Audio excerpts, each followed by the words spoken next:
নমস্কার বন্ধুরা, medicine in চ্যানেলে জানাই আপনাদেরকে স্বাগতম। বন্ধুরা, আজ সেলেক্স এল সলিউশনের কাজ এবং পার্শ্ব প্রতিক্রিয়া নিয়ে বিস্তারিত আলোচনা করব, তাই ভিডিওটি শেষ অবধি অবশ্যই দেখবেন এবং চ্যানেলে নতুন হয়ে থাকলে চ্যানেলটিকে সাবস্ক্রাইব করে নেবেন, যাতে ওষুধ সম্পর্কে সঠিক তথ্য সবার আগে আপনারা পেয়ে যান। সেলেক্স এল সলিউশন এটি তৈরি করেছে মিনারিনি ইন্ডিয়া প্রাইভেট লিমিটেড। এটি যে উপাদান দিয়ে তৈরি করা হয়েছে তা হলো স্যালিসাইলিক অ্যাসিড এবং ল্যাকটিক অ্যাসিড। এটি 10 ml প্যাকিংয়ে পাওয়া যায়।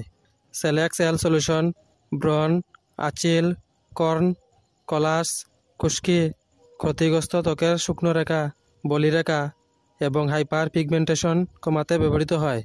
এই সলিউশন ব্যবহার করার নিয়ম হচ্ছে প্রতিদিন 2 থেকে 3 বার ক্ষতিগ্রস্ত স্থানে ব্যবহার করতে হবে। সেলেক্স এল সলিউশন ব্যবহারে সাধারণ কিছু পার্শ্ব প্রতিক্রিয়া দেখা দিতে পারে।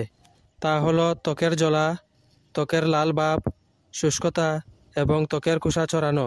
যদি এরকম সমস্যা দেখা দেয় তাহলে ওষুধ ব্যবহার বন্ধ করে অবশ্যই চিকিৎসকের পরামর্শ নেবেন। বন্ধুরা, ভিডিও ভালো লেগে থাকলে লাইক, কমেন্ট, শেয়ার অবশ্যই করবেন। ধন্যবাদ।